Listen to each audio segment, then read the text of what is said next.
모든 영상에 소개하는 내용들은 각자의 판단에 맡깁니다. 리 에이스 채널은 항상 모든 영상에 있어서 유료로 하는 것들은 신중하게 결정하시는 것이라고 말씀드립니다. 아울러 무료로 하는 것들 역시 각자의 판단으로 선택해서 결정하시는 점이라는 것을 강조드립니다. 안녕하세요, 리 에이스입니다. 자, 여러분들 이번 시간은 최근에 일어나고 있는 심각한 세 가지 사기 유형에 대해서 살펴보도록 할 겁니다. 꼭 알아둬야 할 그런 부분이 아닐까 싶긴 한데 여러분들 이래야 좀 당하지 않거든요. 영상을 한번 끝까지 보시면서 어떤 내용이 있었나 살펴보는 그런 시간을 가져보도록 하겠습니다. 자, 지금부터 바로 한번 살펴보도록 할 건데요. 일단 전세 사기 특별 단속 관련해서 2022년 7월부터 2025년 6월, 최신 보고는 7월 10일에 있었는데 약 3년간 전세 사기 피해가 집계가 되었어요. 7월 10일에 최신 보고된 내용으로 약 2일간의 사건은 아니지만 굉장히 중요하다라고 볼 수 있는 이런 내용들이 있습니다.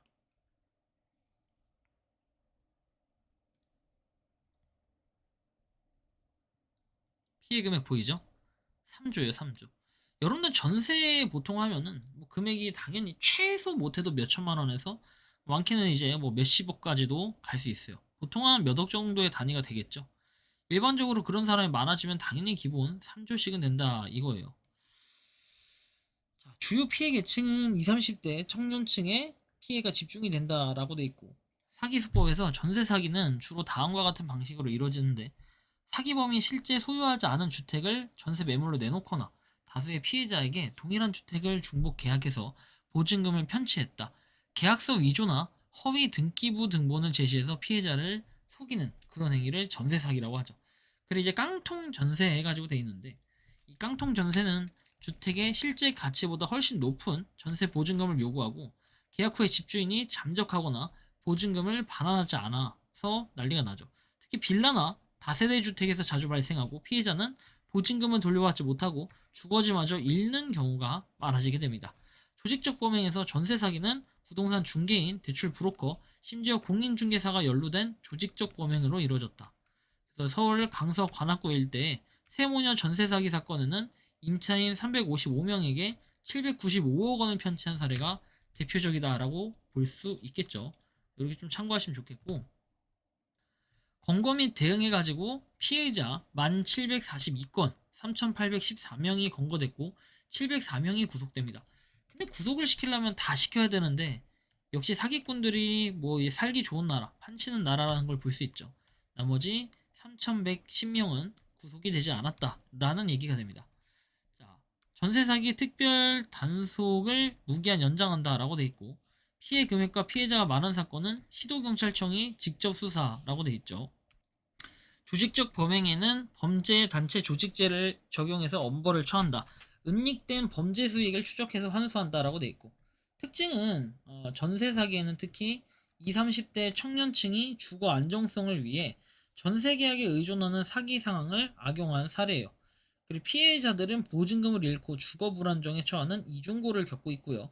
최근에는 전세 사기 피해를 줄이기 위해 정부와 경찰이 특별 단속을 강화하고 있지만 여전히 피해 회복이 어려운 상황이다라는 것도 확인할 수 있습니다.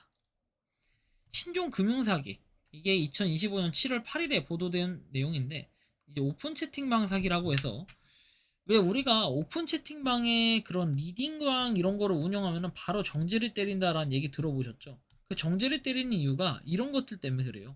신종 금융사기가 급증하고 있고, 여기 보면 소상공인과 일반인을 대상으로 한 사기 수법이 주목을 받아요. 금액과 피해 인원수는 명시되지 않았으나 동시다발적 피해가 발생하고 있고 소상공인과 일반인을 주요 타겟으로 삼고 있다라는 거죠. 그래서 유사 사례를 참고하면 유사한 투자 사기의 피해 금액은 수십억 원, 피해자는 수십 명에 달할 수 있다라는 내용이고, 사기 수법에서 유통기업 사칭이라고 돼 있고, 사기범인 대형기업, 자, 유통기업 사칭, 사기법인 대형 유통기업을 사칭하는 거고, 댓글을 달기나 간단한 업무로 고수익을 얻을 수 있다고 해서 사전에 예치금, 보증금을 입금하라고 한 다음에 입금이 되면 사기범들은 연락을 끊고 잠적을 하게 됩니다. 처음에는 돈을 주는 듯 하지만 시간이 지나면서 돈을 안 주고 잠수를 타는 게 이게 굉장히 큰 문제라고 볼 수 있겠습니다. 상당히 좀 심각하다라고 느껴지는데 현재 상황은 이렇다라는 걸 볼 수 있습니다.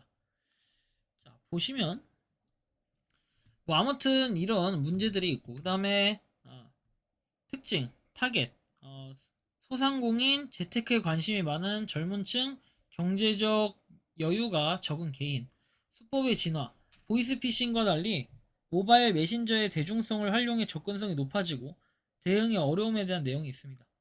경찰은 인터넷 사기 의심 전화번호와 계좌번호 조회 시스템을 통해서 피해 예방을 권장한다라고 돼 있어요. 여기 보면 ERCM police.go.kr 돼 있죠? 죄송합니다. 여러분들 ERCM이 아니라 ECRM이에요. ECRM. 소비자들에게 신뢰할 수 있는 쇼핑몰이나 플랫폼을 이용하고 의심스러운 링크나 앱 설치를 피하라고 당부를 한다라는 거 확인할 수 있고요.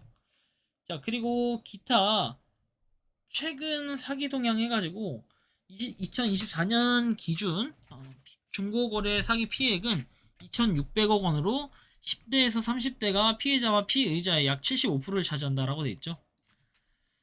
중고거래 사기 피해 2,600억 해가지고 10에서 30대 피해자와 피의자가 약 75%를 차지한다라고 되어 있습니다. 허위 물품을 게시하거나 결제 후에 물건을 발송하지 않고 잠적을 했다라고 내용이 나와요. 그래서 2일간 특정 사건은 보도되지 않았으나 중고거래 사기는 지속적으로 증가 추세다라는 거 볼 수 있고 이 전화로 접근, 가짜 앱 설치 유도해가지고 뭐 이런 내용들을 확인할 수 있습니다. 요즘에 정말 사기들이 많아요. 그렇죠? 사기 수법의 특징은 이 전세 사기는 주거의 신뢰를, 오픈 채팅방 사기는 유통기업의 신뢰를 악용한다. 심리적 조작, 이제 고수익 보장, 급한 상황, 신뢰할 만한 기간 사칭 등으로 피해자를 속인다. 모바일 메신저 인터넷 플랫폼, 가짜 앱 등을 통해서 접근성을 높인다라는 이런 내용들. 자, 아무튼 요렇게 뭐 내용들을 좀 참고해 보시면 아시겠지만 전세 사기는 피해 예방 방법이 등기부등본을 확인하고 공인중개사 자격을 확인하고 보증보험을 가입해야 되고 금융사기 같은 경우는 출처불명의 링크 클릭 금지, 공식기관 전화번호로 직접 확인하고 예치금 요구 시 의심을 해봐야 됩니다. 신용카드나 안전결제 시스템 이용 그리고 계좌 이체는 주의를 하셔야 된다라는 걸 좀 참고를 해주시면 좋겠고 요즘에 피해 사례가 좀 많아지니까 각별히 주의를 하시기 바란다라는 말씀을 드리며 이번 영상은 여기서 마치는 걸로 하겠습니다. 도움이 되셨다면 구독과 좋아요 알림 설정 부탁드리고 부디 사기 피해자의 주인공이 되지 않기를 바라는 간절한 마음으로 영상은 이것으로 마치겠습니다. 니 에이스였습니다. 감사합니다. 평소에 궁금하셨지만 내가 시도해보기 어렵거나 시간 낭비하고 싶진 않고 새로운 제보를 해주실 분들께서는 아래의 주소로 메일을 보내주시면 제가 해결해드리겠습니다. 단톡방은 유튜브 검색창에 소통창구를 개설했습니다를 검색해주셔서 확인하시면 됩니다. 아울러 채널 멤버십 가입 시 다양한 혜택을 누리실 수 있으니 참고해주시기 바랍니다. 시청해주셔서 감사합니다.